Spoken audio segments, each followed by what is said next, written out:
Hey, Fiber Friends, it's Michelle.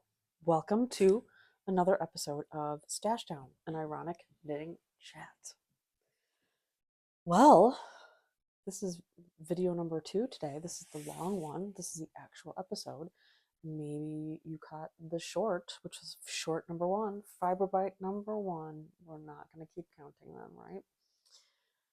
So I wanted to give you guys a little more information about how I came to start editing and all of that. And I also have some show and tells, some finished stuff, some stuff I'm still finishing up, just a progress report for the holiday gift knitting.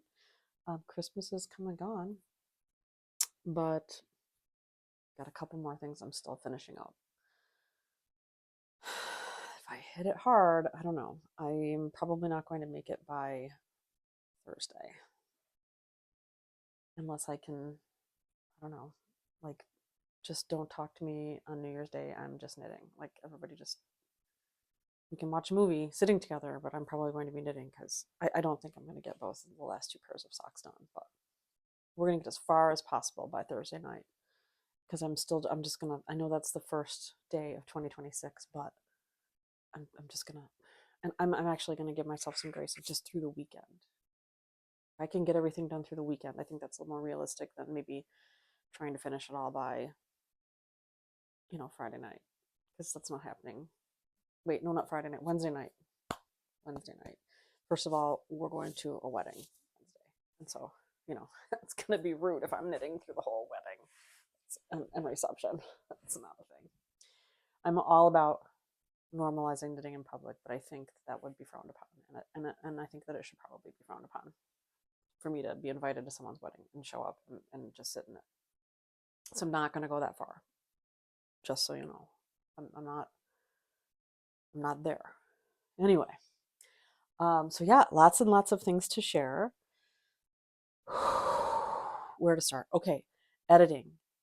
So right after Thanksgiving, so first part of November, I sat down and recorded an episode and just it was, I was into it. I was ready to do it. I was excited to do it. But I think I was just having like a low energy, like the ADHD was strong with me that day, and I just could not, like, I mean, I could stay on task long enough to like ramble on for a long time about stuff that didn't make, a hill of beans. Like, they didn't, what does it have to do with yarn and knitting and fiber and spinning and whatever? Like, it didn't. It was all about like shoveling the driveway and the furnace that broke down and all of it.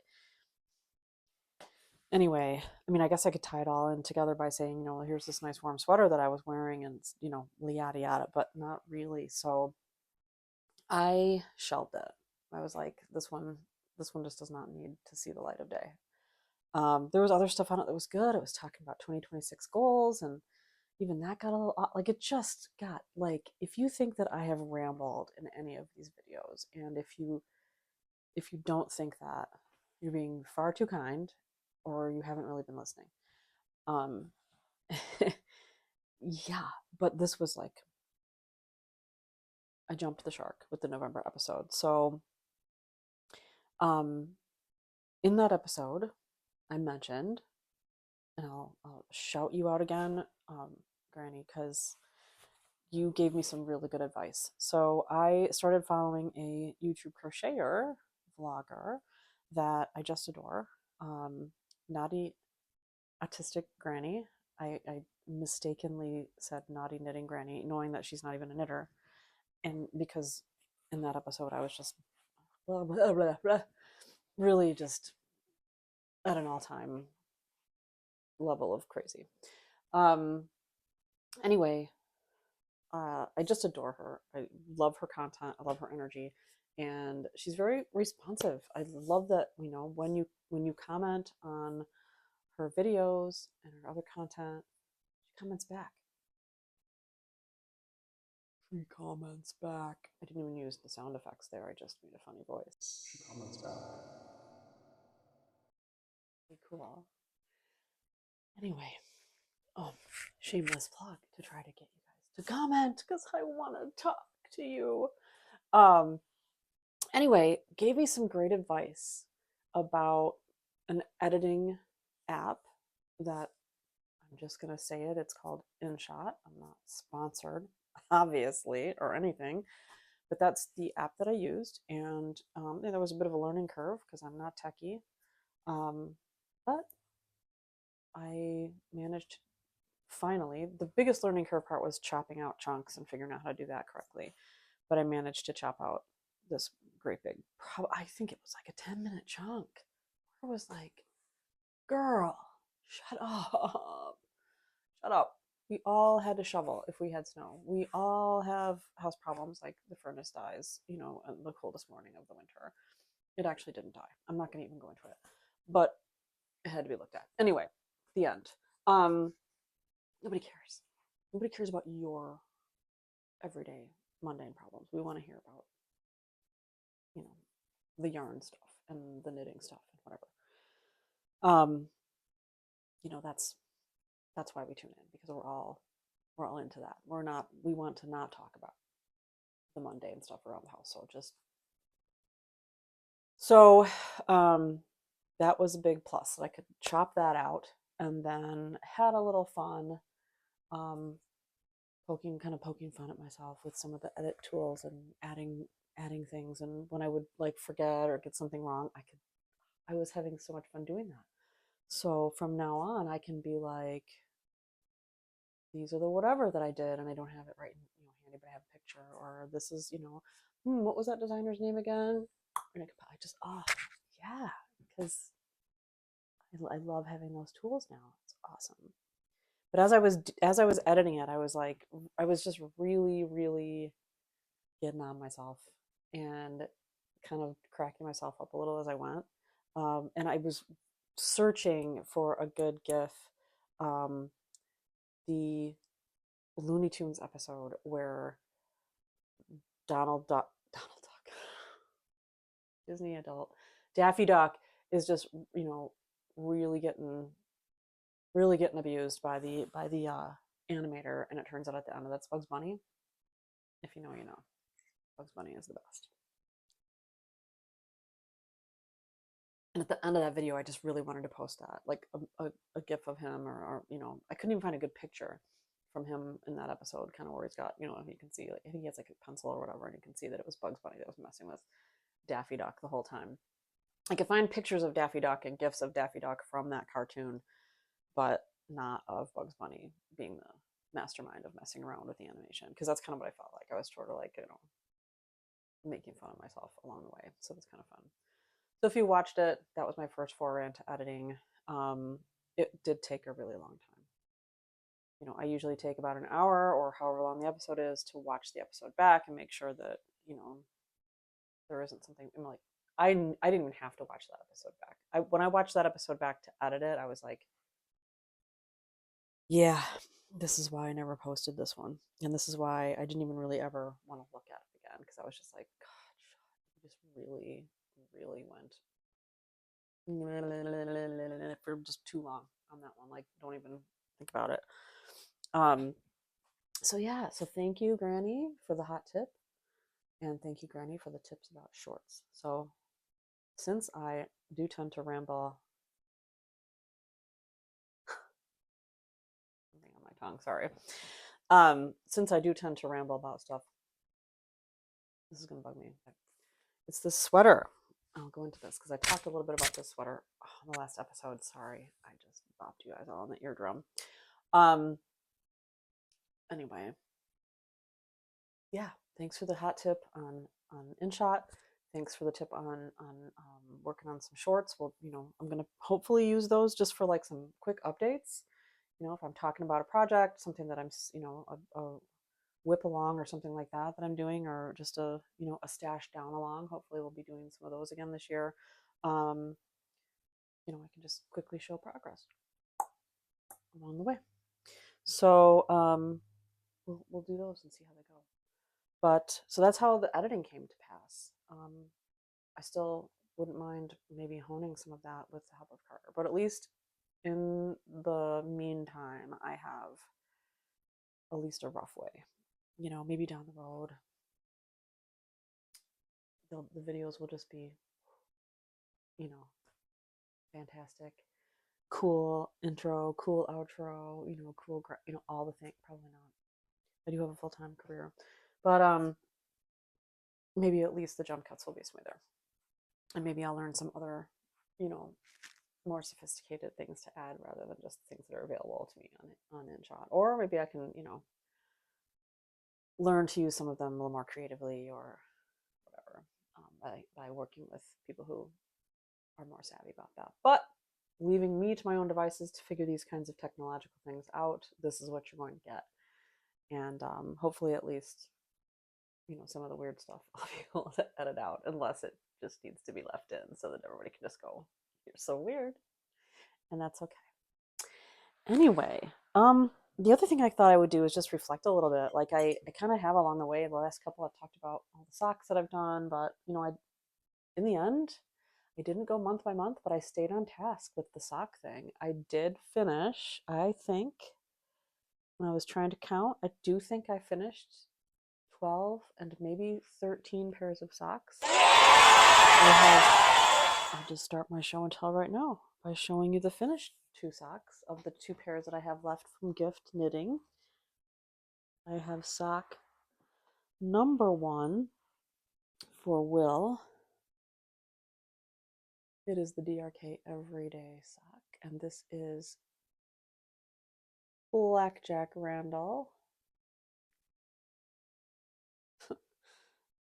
and dog hair. Blackjack Randall and dog hair from, my goodness, ASMR. Bumblebee Acres. Still can't. Bumblebee Acres. Yeah, there's a crap ton of dog hair in these socks. Dogs, come on. Let's keep your hair out of my yarn. And then sock number 1. These socks, these DRK Every socks just look so weird before they're blocked or worn for the first time. Again, DRK Everyday, and this is Bear Paw sock. I can't remember the colorway, but I feel like in the last video, which if you haven't seen yet, once you see it, when I do this, my dry hands gross. I feel like the color is truer because I showed a bunch of yarns in that November video that's going to be released soon, and yeah, it is a very nice green. Do I have the ball band in here? By the way, I do adore my roly-poly. I do adore Daedalus and all the things. I don't adore some of the balls of yarn that they just explode. Like they just slide into just almighty yarn barf. Instead of staying really nice like this. And I have to just be fair, spin cycle yarns also, they're a little like soft and slippery-ish. This one has a yak, so there you go. Yak and I think silk. But anyway, it's a little less grippy, somewhat slippy, and so it does the cake just falls apart. So yeah, so number 1. So technically this is, you know, this is a pair of socks.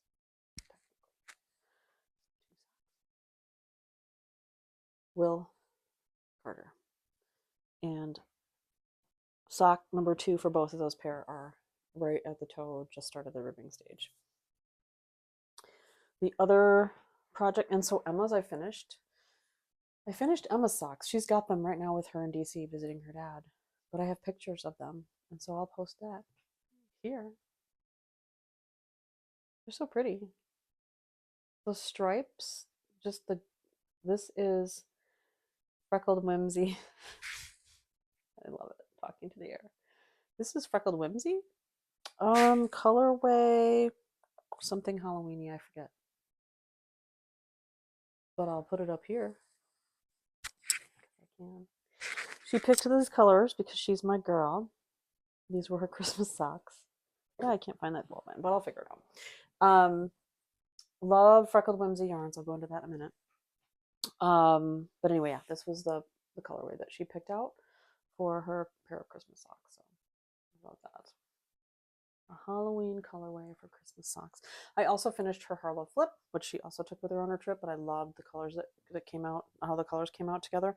I love making these Harlow Flips, I'm just going to say, with the Spin Cycle Dyed in the Wool because it's brioche, first of all, is such a cool way to use when you do two color brioche, but you use color changing yarns. It is such a cool way to see color changing yarns like play together and come out. I love it. I finished my hat. I did leave it downstairs. I should have brought that up. Yeah, it's just like just watching those colors come out anyway in a ball of any spin cycle is fun, or feeder brook, or your hand spun, or whatever. Um, Utopia Helix, all of those kinds of yarns. But when you put them together, especially, and see them just sort of play against each other, it's so fabulous. So this is okay. I'm almost done with the body of the hat before I get to the crown shaping. So oh my goodness, I see a big old mistake way down low.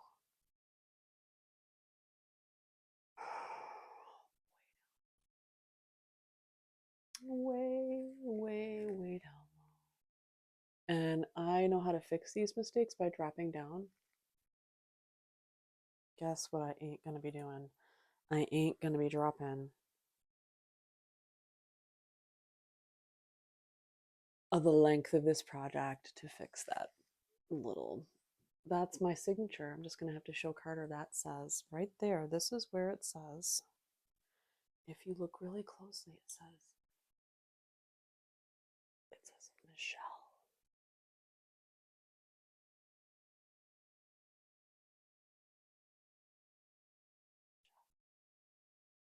Can you see it? Is it focused? I can't tell.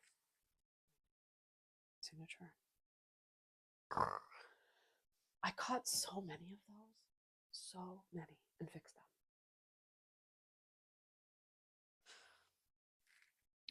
Why do I see these things? This is not right. This is not the first mistake that I've caught as I was showing you guys something. I'm looking at you, Kayla Trellis Shaw. Yeah, you just sit right there and keep your mouth shut. Anyway, I love it though. Look, looky. I love. That's kind of obscene. Stop that. Love it. And when I first started knitting with this, like the very first part of it, like, look, this was very Maleficent right here. Oh yeah. Like, oh, okay. How do I hold this right? How do I hold this so you can see what I'm talking about?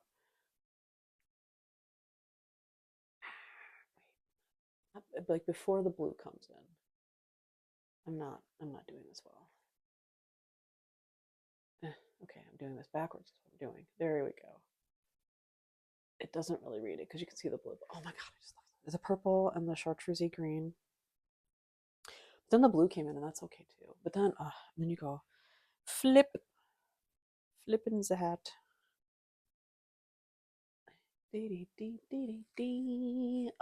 I love two color brioche with color changing yarns. And this is so squishy. These were more fun than, I gotta say, and this is no disrespect because they're fun and I love the concept and they are fun to knit and they're very cute. This hat will keep you nice and warm, and because it's a flip, it's going to double, like quadruple, because it's a double knit because it's brioche. Double the warmth right around your ears, right? So nice warm hat. You want to keep your ears warm, you know, skiing, snowshoeing,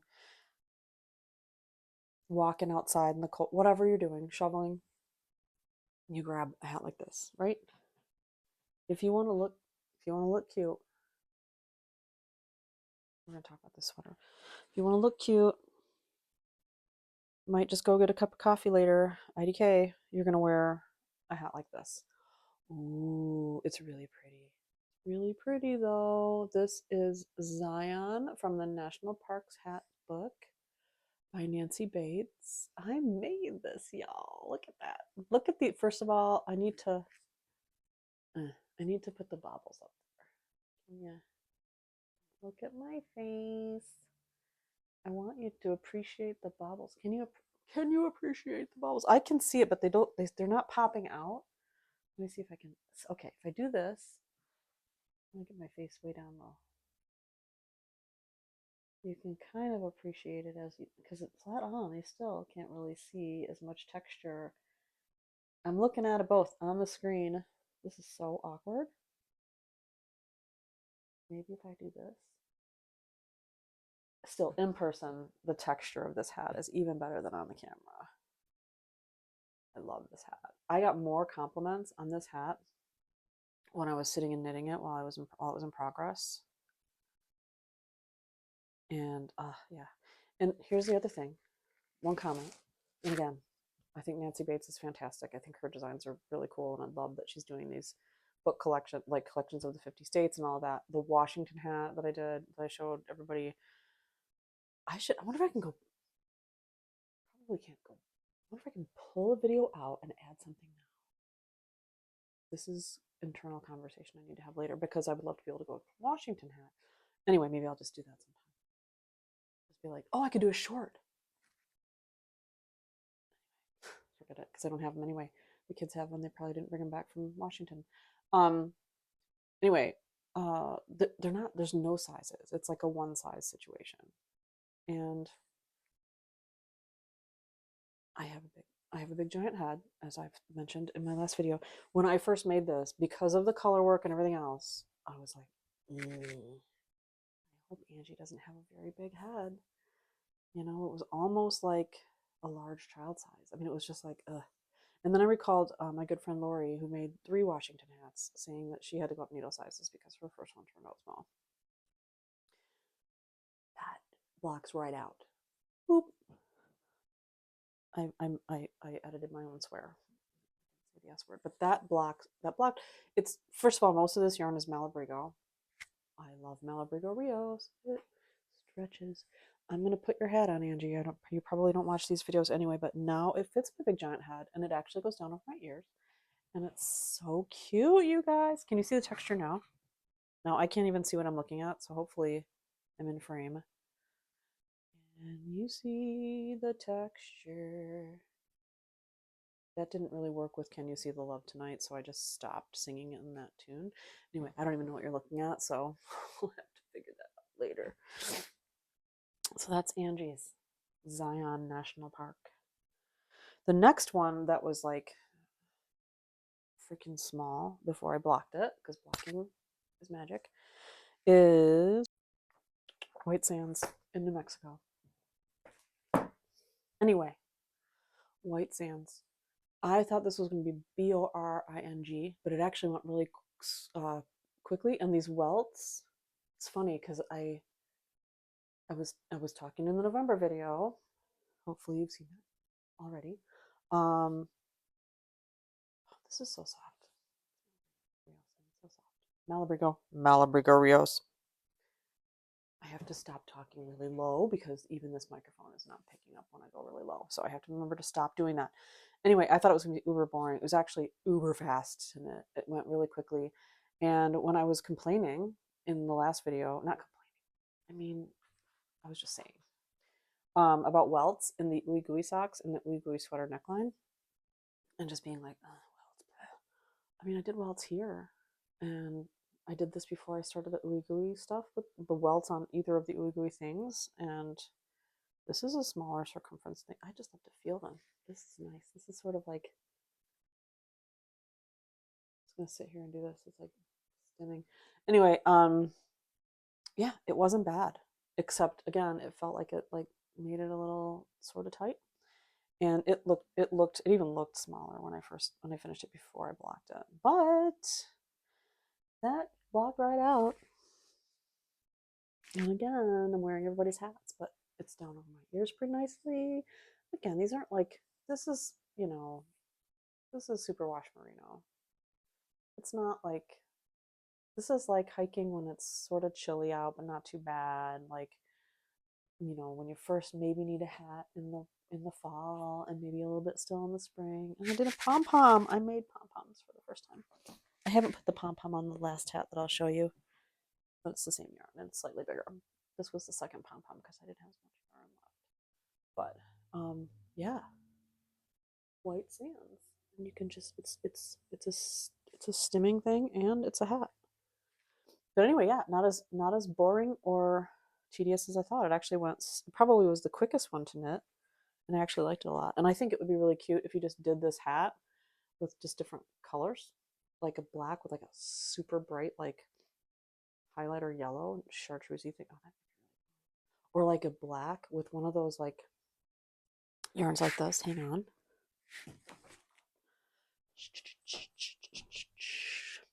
I'm just going to show you both of these. This is my friend Melissa, and her 4 Crows fibers. You know, these yarns that have the little flecks that glow in the black light. Wouldn't that be cool?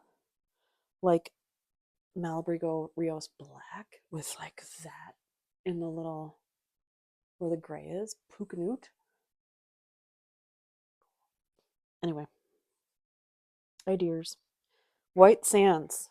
Okay, and then this one went into jail for a little bit because I did duplicate stitch instead of 3-color, which I don't mind a 3-color color work, but strand of color work, but you know, I did the duplicate stitch on the trees and it kind of gave a little extra texture, and I was like, that wasn't so bad, duplicate stitch. But I finished this hat really pretty quickly again, and as I was doing the first 2, and I was like, oh, they're coming out small-ish, I'm gonna do the brim that is a flippy brim instead of a beanie brim, and maybe that'll help a little.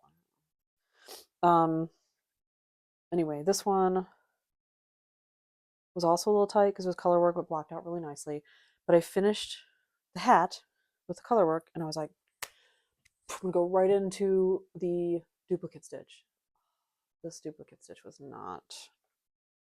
I had to put it in jail for a few weeks and come back to it. Once I came back to it, I kind of got better into the groove and stuff. But the duplicate stitch on this one is all of, you can kind of see where it's raised. It's basically all of the outline around the orcas. And then I had to go in on some of the orcas. I probably could even, no, too late now. There were a couple places on the orcas where, oh no, I did do it.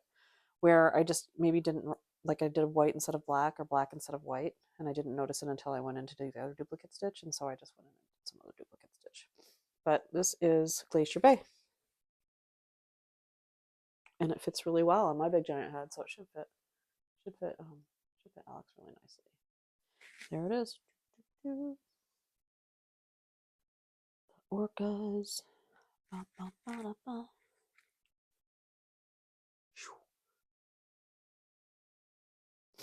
How's my hair? And then the last one, I decided, well, now I'm going to go up a needle size. And that made all the difference. This one definitely was bigger before I blocked it. And then this one is going to get a pom-pom. Look at that. It's a little, you know, it's not perfectly round, but it's its own unique pom-pom. It's kind of, it's fine. It's fine, people. Okay. This is Acadia. Oh yeah, this one is definitely bigger. This one's good. This one's definitely bigger. You can't already just tell by how far down on my head it goes. So yeah, for me at least, making these up 1 needle size. And I'm forgetting what needle size I used, but it's up 1 needle size from what was in the pattern. Yeah, so I think if I have one critique about the patterns in that book, it's just that they are a one size situation. And so if you don't know that and you put all of this kind of work into your first one and you like finish it and go, oh my God, that's really small. First of all, don't panic. It'll probably block out.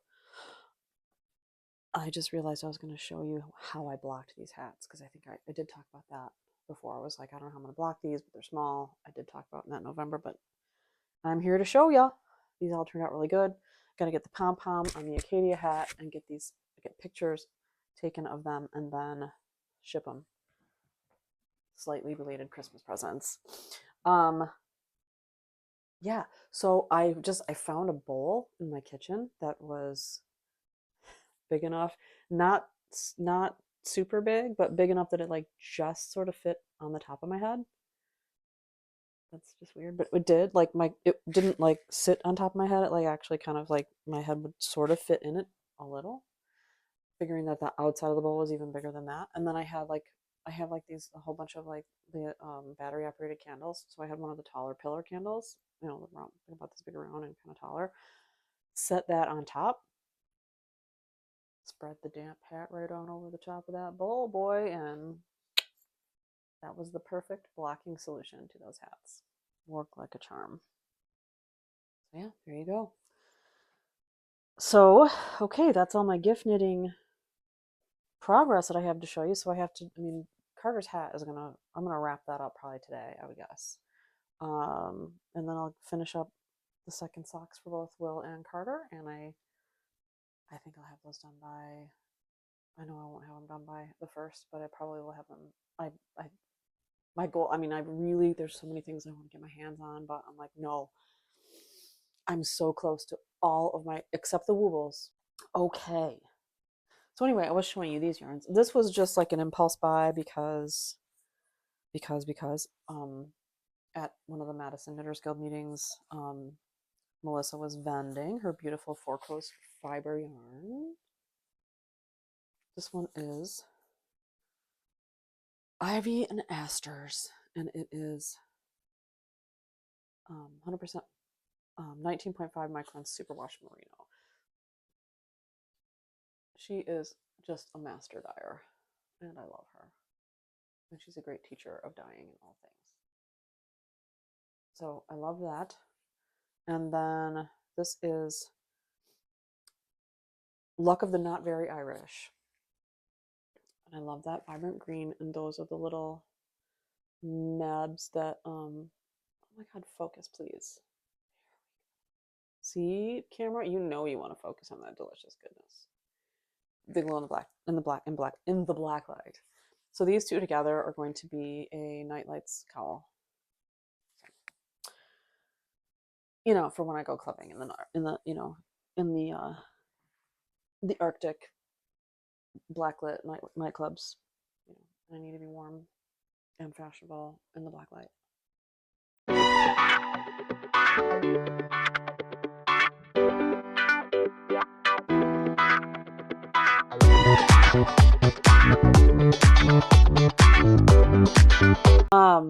My other gift knit that is not going to be done by Wednesday for Will's girlfriend and Naya's dad's wedding. So for Gerald and Sarah, I know they're not watching this podcast, but I'm making them a blanket. I haven't made a blanket in a dog's age. Oh, good. I'm in the middle of a row here. So holding this up is going to be fantastic. I am just going to put the name of this pattern up here because I have forgotten what it's called. It was a free pattern on Ravelry. That's pretty cool. Anyway, this yarn is the Blankety bundle from Utopia. I saw the Blankety bundles at Wisconsin Sheep and Wool, and I think I saw them post something about them. I'm getting wool all up in my respiratory tract. Anyway, I think I saw them post on Instagram about these Blankety bundles, and then I saw what they had at Sheep and Wool, and at Sheep and Wool, that was right before Disney, and I was not, I originally wasn't going to buy much, and I ended up buying more than I should have, but like I just got the itch, and I love Utopia. Anyway, I bought quite a bit of Utopia. I bought all that sock yarn, all the things that I showed you guys. I held off on the Blankety bundle. The Blankety bundles are $100 for 10 skeins. I mean, that's a deal. It's all Wisconsin sourced wool, so it's woolly wool. I have thoughts on woolly wool that I'll share in a few minutes. A hot tip. Anyway, I was like, I don't have a blanket project. Anyway, like, remember the Blankety bundle? Like, you don't need to get one now. I'm sure they'll have them. Well, a few weeks ago, they posted on social media. I think they were going to be putting blanket bundles together, and I think it had something to do with you could, build a blanket bundle. I can't remember exactly how it went, but anyway, I hopped on their website because I was like, okay, I want to make a blanket for them for their wedding, and no, I can use a blanket bundle. Now I have an excuse. Loophole, yarn buying loophole. Um, and so I got on and I asked Anaya, what colors for a throw for the living room for your dad and Sarah, and she said blues. And so I went on and looked. They didn't really have any that were blues, and so I emailed them, and they responded to me right away. They were very lovely about it, and I told them what I wanted to do, and so they were willing to dye a kit with blues and neutrals, or she said, I have this bundle, are these colors good, or I can do some swap outs or whatever. And so she showed me, and there were just a couple colors that weren't quite right. I think it's more like one that was kind of a tealy color, and I was like, I don't really want anything on the green end. And then she showed me something else and said, do you want me to, do you like this sea foam, or do you want me to swap it out with something? And so we just made a couple swaps to it, long story long, and she sent me this bundle, and it was delightful, and it is so sheepy, like so sheepy I don't even want to block it, but I know I'm gonna have to, obviously. But all the sheepy is gonna go away probably, or at least won't be so strong. Oh my god, I opened the package and I was just like, give me this. Before I wound it up, it was just like I just like picked up, and it comes like with a giant ball band, and it's all just loops. They aren't even twisted because and they look like they're these huge long skeins. They're not. I mean, I thought, are these going to be so big that they're not going to fit on my whirligig? No, they didn't. I actually had to move, like, scrunch the whirligig in a little bit. The hanks as they come, it's woolen spun, so it's very rustic looking. And I'm looking at this big like load of loops of yarn. They were tied off and they were all tied together at the top with the ball band, but they just looked like they were going to be a hot ass mess to skein up, to cake up. They were like the most dreamy. The very last skein, I was like, I'm really glad that this is the last one, because if this had been the first one, I'd have been like, I knew it. That one turned out I had to, at the end, it was just, something happened when I first started balling it up, and it it chose violence. But the other 9 skeins, just like with very little finagling, just like flew off of the Swift onto the ball winder like a dream. And I have fiber optics, my favorite yarn. I'm looking at you, the most beautiful, like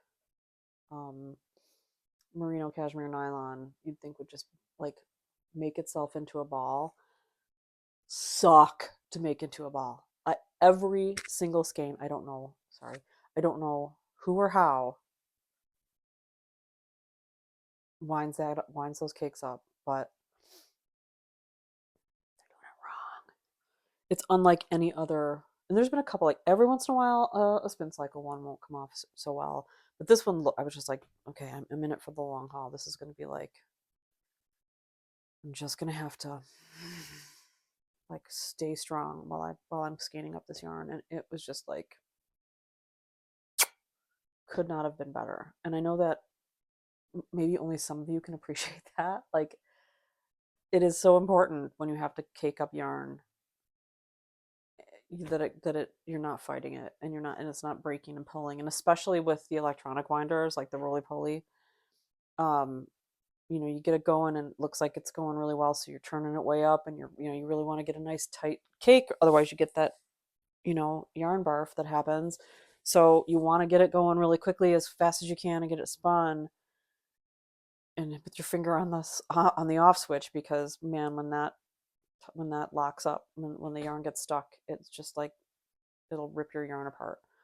But when it's going really well, it goes really well, and it makes, it doesn't take you forever to wind up all your yarn for your project, and so it does make a difference when the yarn comes off of the skein and into a cake really, really nicely. So I'm sure some of you can appreciate that. Yeah, so this is not a soft yarn. It's not super soft. It's not one where I immediately want to go, I can't wait. I would want to cuddle up with this blanket. So I'm hoping that it softens up with the blocking. I'm a little disappointed with this. It's kind of a squarish. I don't I don't think it's gonna be. It's meant to look like parallelogram, but it is knit corner to corner, and I'm following the increases, but we've got a little scoopy action going here where it's not super straight. So I'm just hoping that corner blocks out. And then it's fine as it gets wider, but this keeps happening. And it's got an I-cord edge, and I know that I-cord edges don't mean that it's just not going to curl, and otherwise it's stockinette, so it wants to curl. I'm hoping that this blocks out and blocks nice and straight. I think it will. But there are 3 skeins, I think, of the gray. I think it's the gray that there's 3 skeins. And then there's, I think, like 3 other shades of blue, and then this is black. And it just, I'm just going to keep, but you couldn't tell until you started winding this yarn into the cakes that it was as tonal as it is. I mean, even the gray is just gorgeous. The navy is also gorgeous. You can't until it's, I mean, there'll be a section like this of the navy and you'll be able to tell. And I will post shorts with progress. Oh, this is just not, but look at the colors are just so rich. The black is black, but it, I was so pleased when I caked them up at how the colors just, like this gray just looks so, there's so much to it. It's not just gray. I love it. So I hope they appreciate this blanket. I think they will. Hopefully.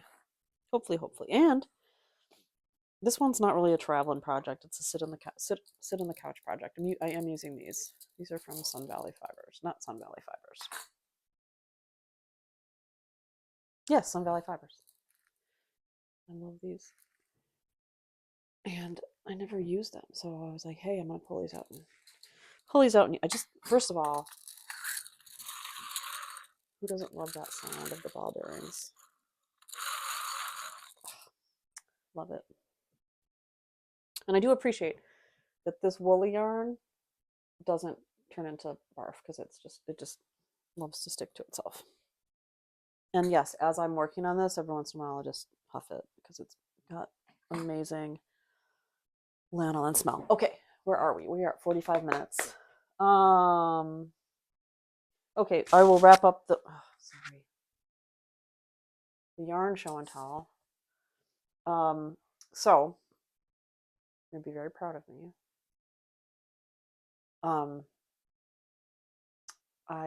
I was subscribing to 2 fiber subscriptions and 2 sock yarn subscriptions. I know, really dumb. The sock yarn subscription is really, really dumb because of how much sock yarn I have and how much just.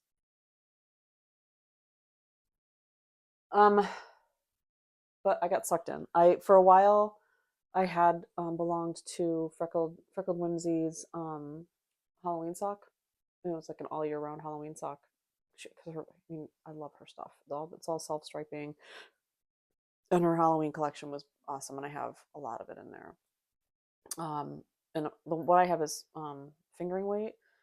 The stuff I use for Emma socks is DK weight, and it's just I love it all. I love it all. I haven't worked with the fingering yet, but her DK weight self striping that I use for Emma socks, fantastic. So I just know, and I do have the same colorway that I used Emma's. I have it in the fingering, so I'm excited that I'll have my own pair, but they'll be lighter weight. Anyway, I belonged to that for a little while, and I canceled it when I realized I was just collecting it and I wasn't using it, and I wasn't making socks. That was last year. And then, of course, I see social media, because I follow her on Instagram, and I was just like, oh, these colors, though, are so cool. And I have another one of hers. I think it's her Cancer colorway because she did a Zodiac series, which no, I didn't go and collect all of them, but I did briefly belong to. I thought that I had subscribed to, which one, what was it called? Say on here. No, but it was like, I don't know, an outdoorsy theme one. But it ended up that it was just the month, the self-striping sock yarn of the month. I got really confused. And I was like, did I subscribe to both? Because I also ordered, which one was this?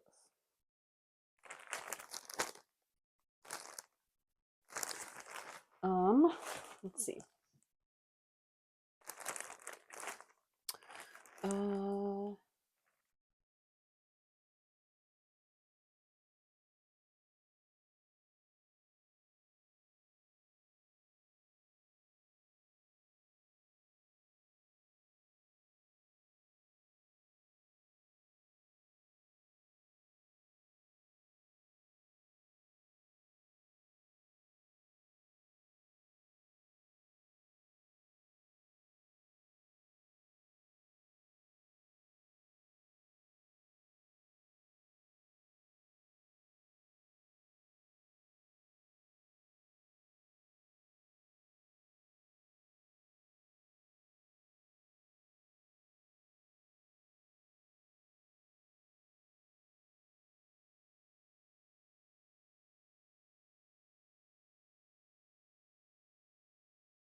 This one, which is Oh Christmas Tree, and this is the Nature's Palette December 2025 colorway and toe heel color.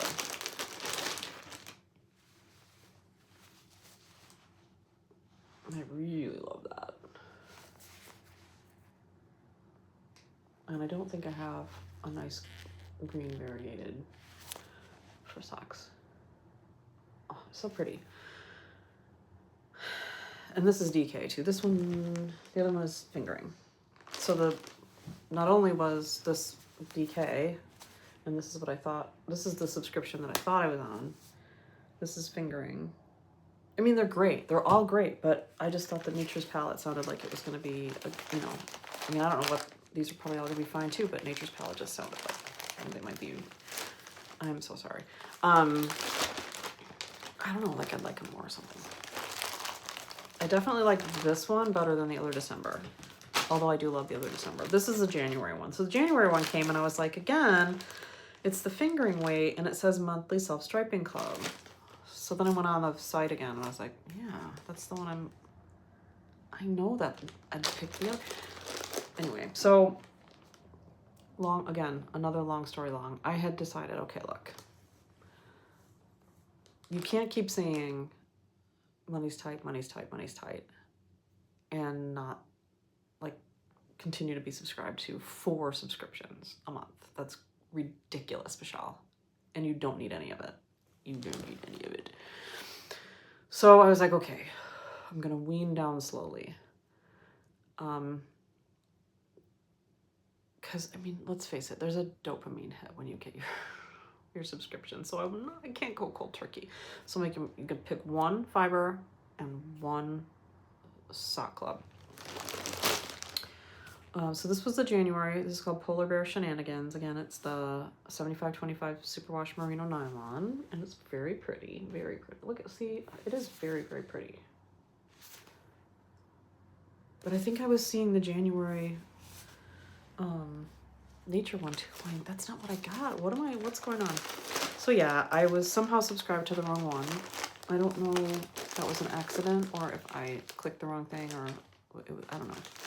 Anyway, I remembered also that I subscribed to, and it was a while ago, and so we just got the first January subscription yesterday from Farmer's Daughter Fibers, the Sock Squad, the 2026 Sock Squad. So I was like, well, I haven't even gotten that yet, and I have a crap load of self-striping, and I love me, gosh, the more I look at this, it's so pretty. It's very tonal.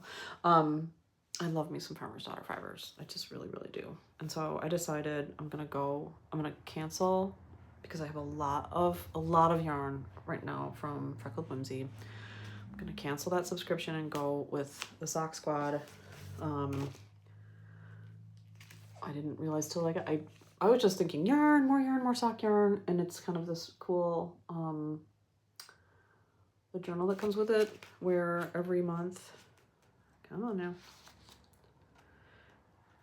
it has a place to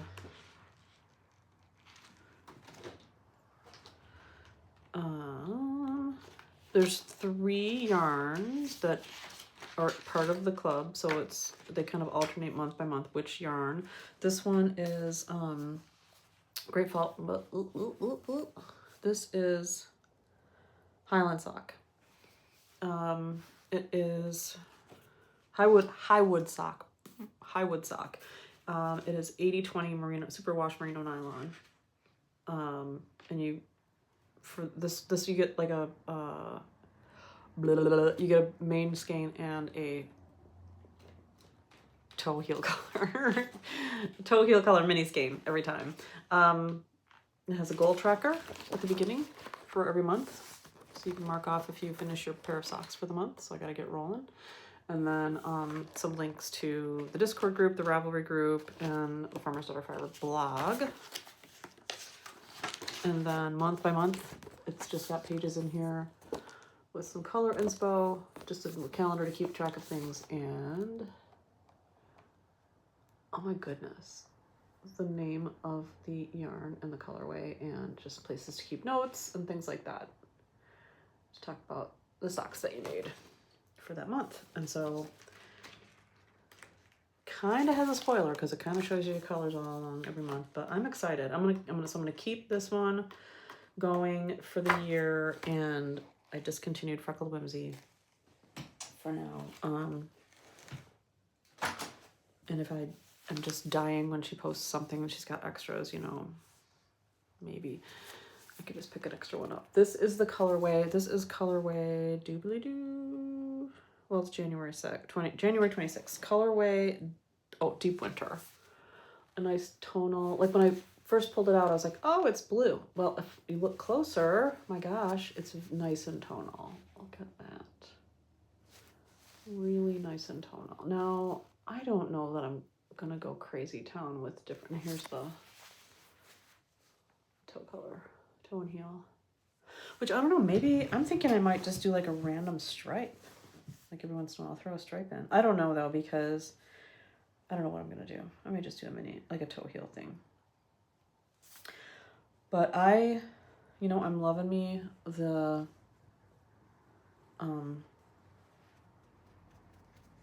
just the vanilla sock. I guess it is just the vanilla sock that I was making. Well, I'm wearing them right now, but I'm not gonna hold my foot up. I mean, I've shown you. I was either doing the DRK Everyday Sock or the vanilla sock by the Crazy Sock Lady. So I think I'm just gonna be making a bunch of vanilla socks and maybe DRK Everyday socks for myself, because they're just a go-to staple. And I'm not right now so much into like caring about making like a cable sock or, you know, a colorwork sock or something like that. So I have some colorwork sock patterns that I'll do, but for this one, I think if I just keep it basic, I might be able to stay on track a little bit more. Will she be able to do a sock a month for 2026? We shall see. Anyway, oh, you know what? That kind of goes with the blanket. Get some socks really quick so I can make that blanket into matchy socks. Anyway, okay, so that's all my show and tell. I wanted to talk about this sweater because I talked about it in the last video, and I have something to share. So this is my Hopi sweater by Lincoln Newman, and this is the Let Lopi yarn. Now this was in the November video. This is the shirt that I was wearing under my other Lincoln Newman sweater, Matawaka. And it's the same shirt, different color, that I was wearing under this in November when I wore it. And I was saying in the last video that it was hella freaking itchy, right? So I was really disappointed. I was really disappointed that this had become so itchy, because I would never wear Let Lopi yarn or any other similar woolen like Icelandic yarn next to skin. I can't. I challenge anybody to. If you can, fantastic. I don't have like a super high pain tolerance. I mean, I have a super high pain tolerance. I shouldn't. Let me back. I have a fairly high pain tolerance. I have a couple of things that happen. My lower back. I don't have a high pain tolerance at all for ear pain, but you know, for the majority of things, I'm not like a giant pain baby, with a couple of exceptions. But, and I've never heard this term before, but I'm gonna coin it right now if somebody has never said it. But I have like, if like a pain tolerance thing, I have that for like itchy. Like, I have no tolerance for itch at all. I'm like a damn golden retriever. If I have an itch, like, nice knowing you skin in that spot, because I'm just gonna like hammer scratch until, you know, I have like the equivalent of a hot spot on a dog. I mean, it's I can't, like, I just can't. It's just like, it's just like, first of all, it feels so good to itch, you know, to scratch and itch like that, but it's just like, I can't stop scratching. So the dry season, like right now, bad news. I mean, yeah, it's horrible. Once I start scratching, I can't stop scratching. So just to have that on back in Michigan, when we like over Thanksgiving weekend, was just excruciating. This particular sweater that I'm wearing now with the same shirt. So I was sad about it, and I was talking about it when I was knitting at the Sausier recently, and a friend of mine who works at the Sausier, AJ, hi AJ, if you happen to catch this, I mentioned it to her. I think we were just talking about the woolen spun yarns and stuff, and how I was talking about how I was sad about Letlopi yarns, and how I still have so much Letlopi in the closet that, you know, was in the queue for sweaters down the road. And I want to be on that cool Letlopi bandwagon. But like, this sweater had become like ungodly itchy, and it hadn't been in the past. So she said, have you tried blocking with hair conditioner? And I've heard of blocking with hair conditioner, so many of you probably have. Many of you probably haven't used it just to block in general, in lieu of a wool wash. But she said, if you use conditioner, and in particular for curly, coarse hair, curly hair generally being more coarse than not curly hair, that helps soften really picky woolly yarns. And she said, in particular, if you get conditioner for African American hair. So I was like, I will try this to see if it's, because she said it'll soften it right up. I mean, it's obviously not like Malabrigo, but I'm like, I have to try to salvage these sweaters and not like suddenly not be able to knit with woolly yarns like Letlopi. And I think it's worked. So I found, just like at Walgreens, I don't remember the name of the brand. I just was like, I'm not looking for anything fancy or expensive, just something that was in the section for hair care for African American hair, and specifically said it was for a very curly hair. And yeah, I mean, you have to kind of get in there and work it and break it up in the water, because it's got a lot of oil in it, and everything oils in it, or and it's not, doesn't super dissolve in the water. It's not like a soap, but like a conditioner would be. And you have to break up the globs until they're kind of more suspended in like teeny globs instead of super big globs, so that it can disperse in the water more and get into the fabric. And I blocked it in fairly warm water. Just let it sit in there for probably an hour-ish, maybe a little more. And first of all, it smells nice. And then just let it dry and put it on today. And every once in a while it's a little itchy, like, of course, but it's not like I have to get the sweater off my body. It's not like it was before. So, and my understanding is that the more you wear these sweaters, I don't know if it's because they felt on the inside of it or just with normal movement, but they become less itchy over time. So I was kind of surprised that it was becoming more itchy. So yeah, I mean, it's a little scratchy here and there, and some people might have like no tolerance for that or a real sensitivity to wool. and the woolier the wool, the more sensitive they are. But it's not like I can't sit here and wear the sweater, and it is so nice and warm. And I love the sweater. And hey, it really looks good on camera. Oh my goodness. I feel like this sweater is very camera worthy. Like, love it. And I actually really love it with this. It's not really the same color green at all. It's more of a bluish, but it goes, I mean, I think it looks really nice with this it's just with this shirt underneath it. So yeah, this was my first colorwork sweater. It was the first workshop that I did with my friend Sarah at the Styles at Ear that I mentioned in the last video. And I love it.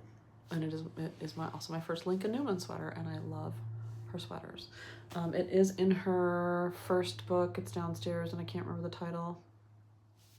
It's this. And I would say that I'd make another one, and someday I might, but she has so many other patterns in there that I want to make. And I did buy a sweater quantity of yarn to make just a very neutral color sweater in blue sky fibers.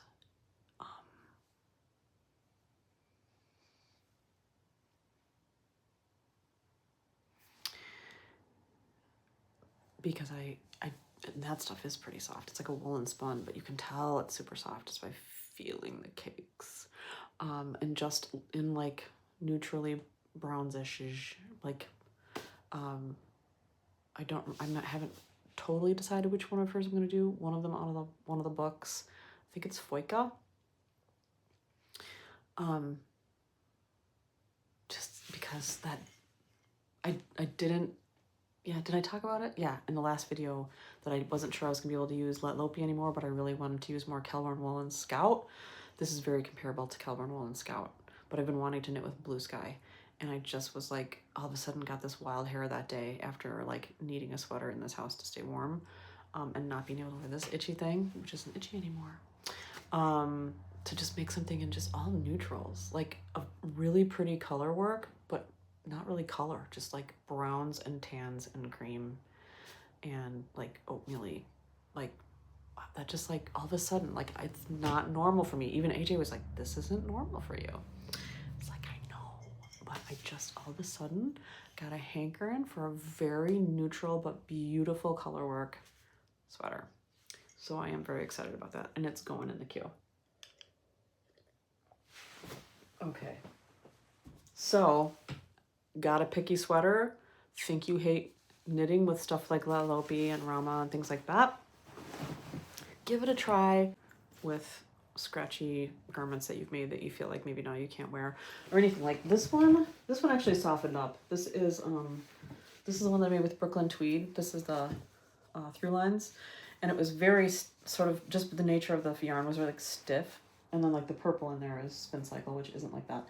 But the Brooklyn tweed, just the fabric even before I blocked it felt really stiff, not necessarily scratchy, kind of like this, less scratchy, but it just doesn't look like it's cuddly, right? I think this is, I'm gonna use that conditioner when I black this blanket, and hope it's magic and makes it like, it's not, again, it's not gonna be like this, and it's not gonna be like this, and it's not gonna be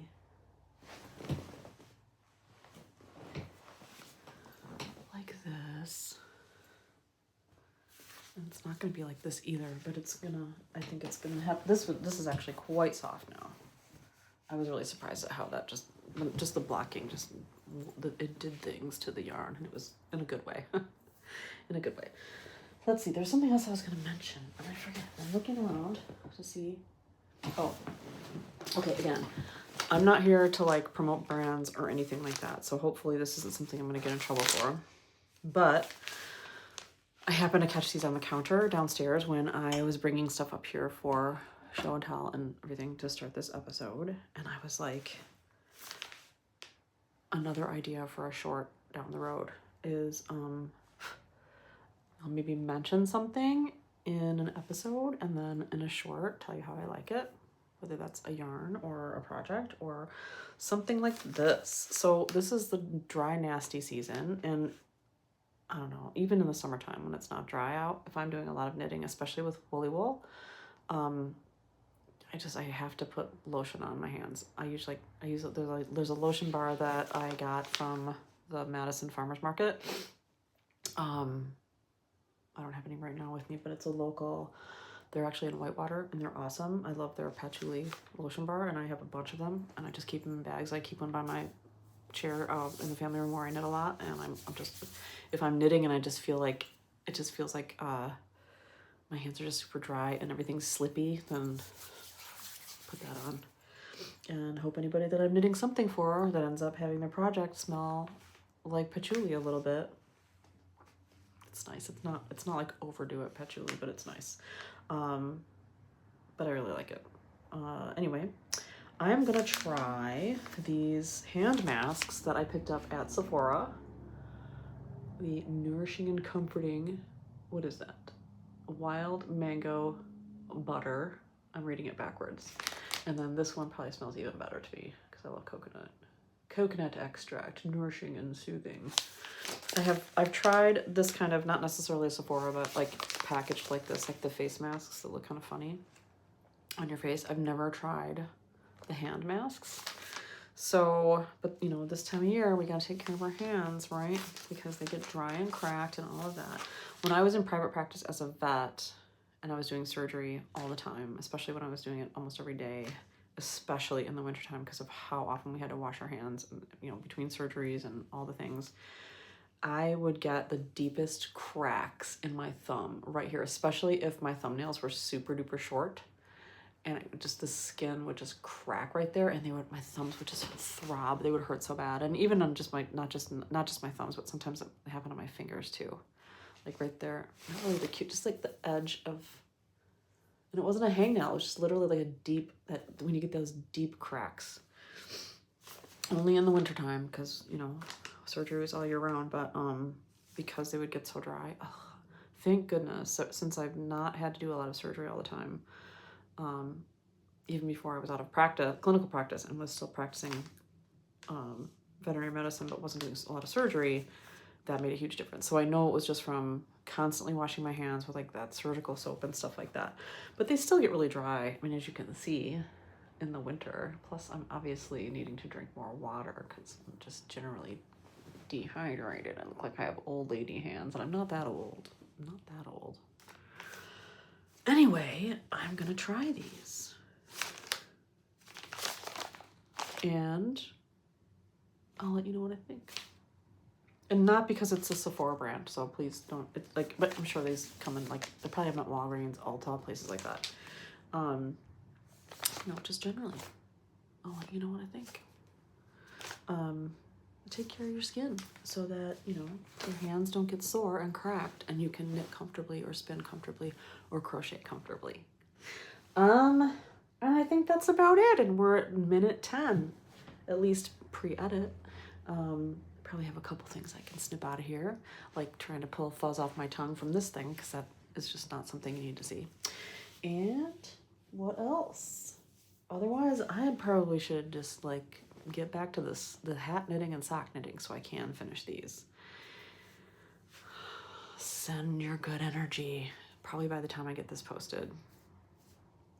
I'll try to post it before, but I'll probably post it close enough to my personal deadline that, you know, it'll be a little too late to be sending energy, but just for the fun of it, I'm going to say, send me your energy to get these finished on time.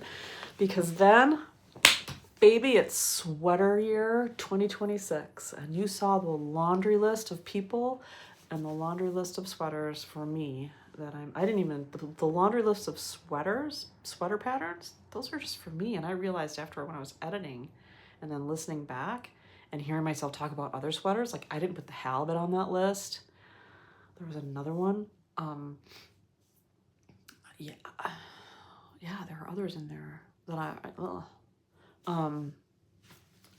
got my work cut out for me, for my goals in 2026. I think just like with the socks in 2025, I need to start with what's already on the needles and maybe a gift knit. So I have yarn for the ranunculus, and good Lord, let me finish by saying this.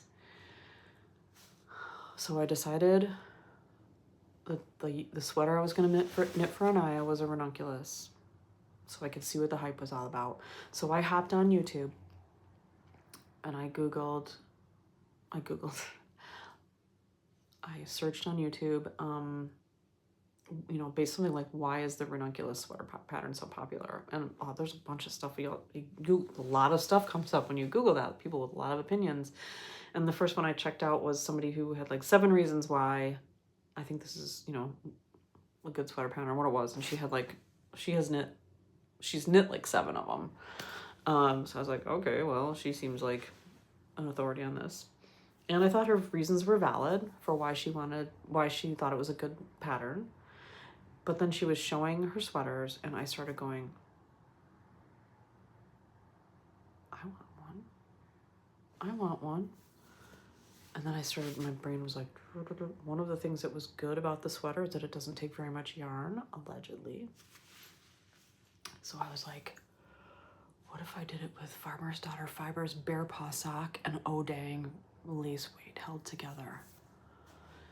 Girl, no. And then I thought, if I do take that trip in April, there's a couple things. First of all, also, I didn't think I liked this until I saw it again on Instagram last night. But if you don't know me, I'm a sucker for crystals. I used to have a crystal buying problem. I know, I'm sure that's shocking to you. But yeah, I'm over that. That's fine. I have more than enough. But my favorite, I'll say my favorite, is labradorite. I love labradorite. And Spin Cycle now has a colorway called labradorite. And at first I was like, I don't know. It's hard to translate something like labradorite, compare it with a yarn, you know? Like if you just think about just optically, labradorite, yarn. However, I don't know. Now I've seen it enough times and I'm like, I think I need to work with that. So I'm like looking through the site last night to figure out what other color would really look great with labradorite. Because of course I was. And then I was like, again, girl, no. Back away from the Spin Cycle site. Because I was like, look, I don't think they're gonna like stop having it. So let's just table that idea for if you get out there this spring, and then you can look forward to getting it and actually picking the right, because you know how they are.